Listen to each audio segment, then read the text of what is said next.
சிவன் எப்பொழுதுமே, ருத்ரன் எப்பொழுதுமே துன்பத்தை துடைக்கக்கூடியவன். அது மரணமா இருக்கலாம், அது வியாதியா இருக்கலாம், அது கொடூரமான பிரச்சனைகளாக இருக்கலாம், அது வாழ்க்கையில எந்த விதமான அவலமாகவும் இருக்கலாம், அத்தனையும் அழிக்கக்கூடியவன். துன்பத்தை, மரண பயத்தை, அறியாமையை அழிக்கக்கூடியவன் யார் என்று கேட்டால் சிவன்.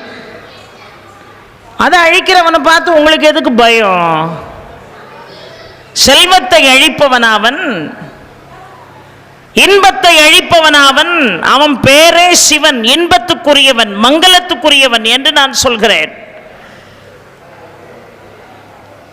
அவன் துன்பத்தை அழிப்பவன், அறியாமையை அழிப்பவன்,